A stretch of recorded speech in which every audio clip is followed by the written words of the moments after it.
Aceh's brutal civil war with Indonesia lasted more than 30 years, claimed an estimated 15,000 lives and left a deeply traumatized people in its wake. The conflict might still be raging had the 2004 tsunami not provided a catalyst for peace, which led to a ceasefire. Well, negotiations on autonomy saw a former GAM rebel elected as governor, and they also offered the promise of healing. Today, victims of the conflict are still waiting to have their voices heard. I'm Veronica Pedrosa, and on this edition of 101 East, we ask, will the ghosts of Aceh ever be put to rest?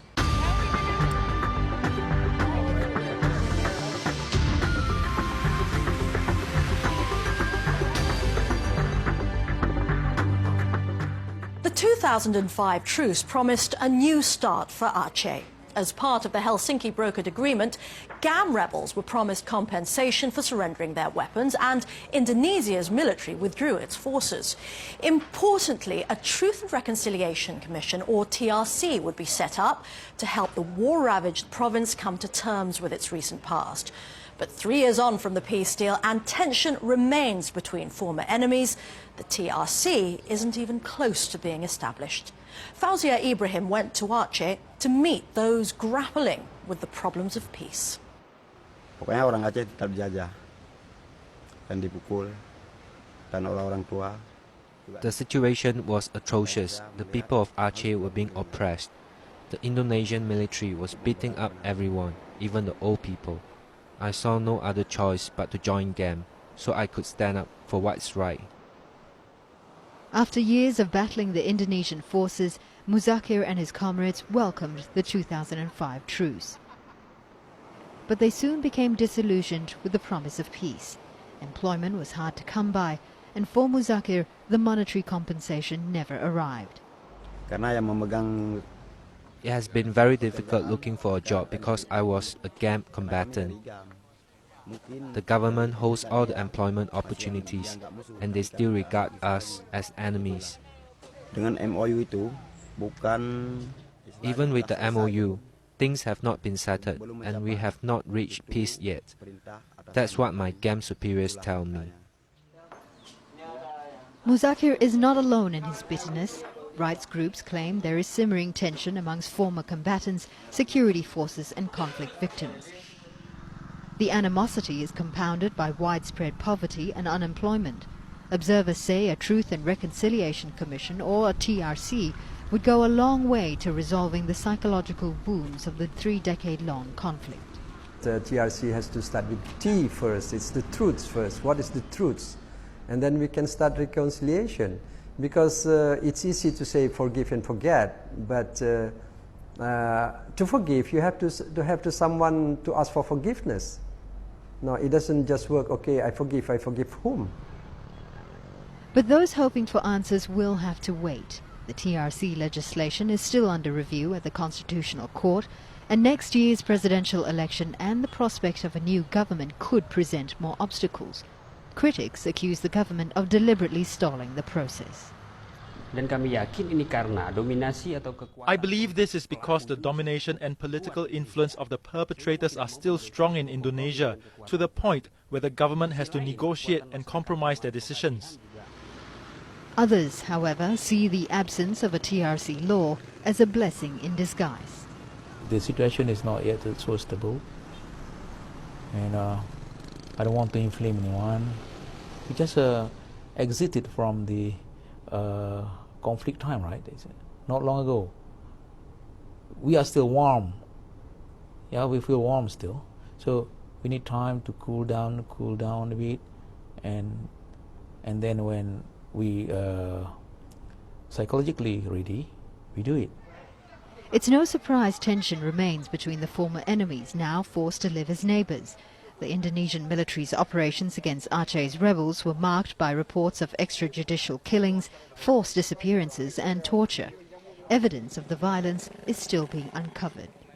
Since the 2005 peace agreement, authorities have exhumed at least 59 skeletons from unmarked graves.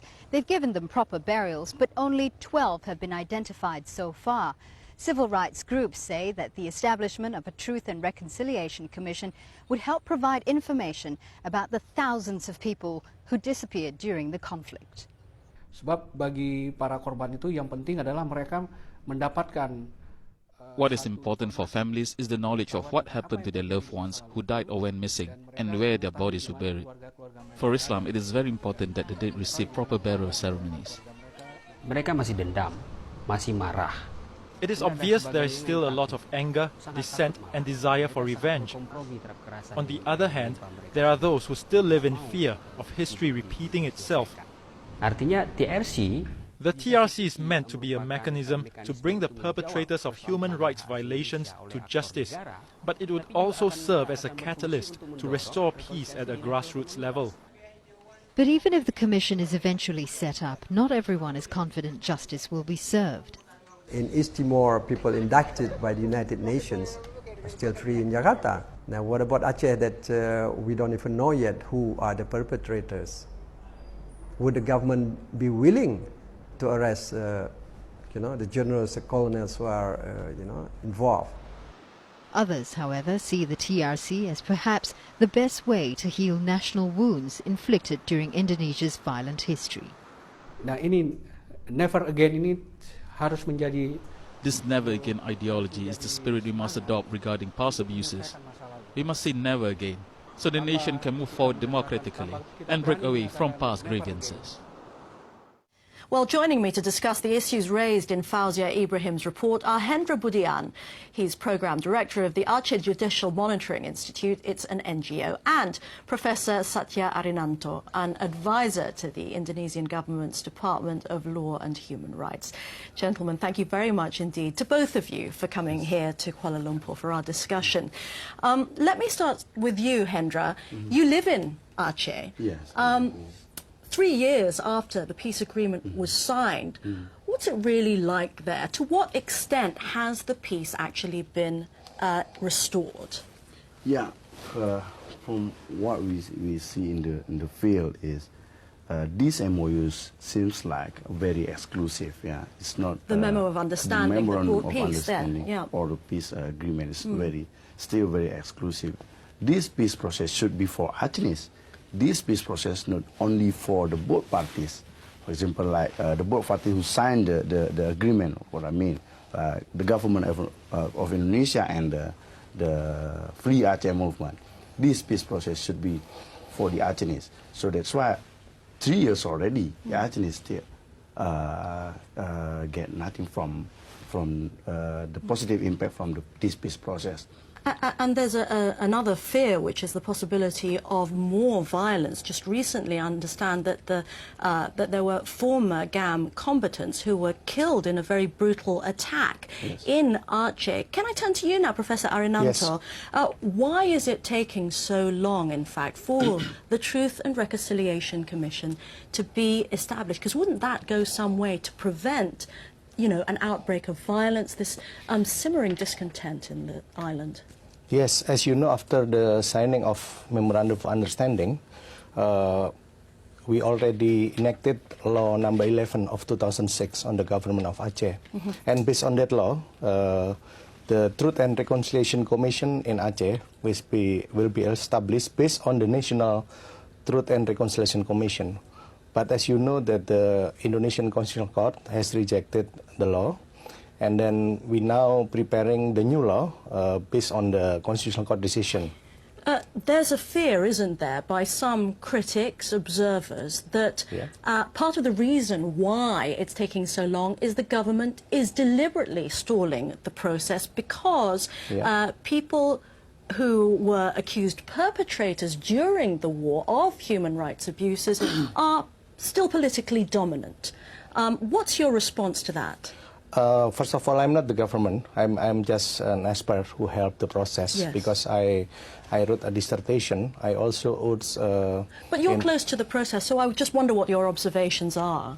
Yes, I one of the person who suggests that all human rights violation in the past must be settled by the current government because it's not that it will be a carryover the future. Hendra, what's your observation in Aceh itself? Is there a fear that there's a deliberate stalling of the process? My observation is there is no political will from the government to establish or to address the question of the past abuses of human rights that happening.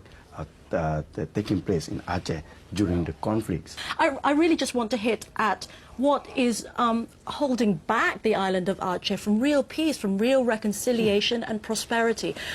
One feels terribly sorry for these relatives of victims who have no idea what happened to their loved ones. No closure, years and years after all of this happened. 3 years already. Why? That's what I'm trying to sort of get at. Why is it taking so long in Jakarta? Is it bureaucracy? Is it an actual lack of political will, as Hendra pointed out? No, only I didn't see the thing like that. As far as I know, for TRC, we are preparing the draft. Yeah, then I think that's good because the government initiate after the court decision. Nobody initiate because it could be from government of Aceh or from the House of Representatives. Not all. No, I think from the theoretical perspective, not all the thing must come from the government. They could come from them. I mean, could come from Aceh, from the governor. They have from governor from GAM. I mean, formerly as from GAM activists. I think he could propose because he is an independent candidate.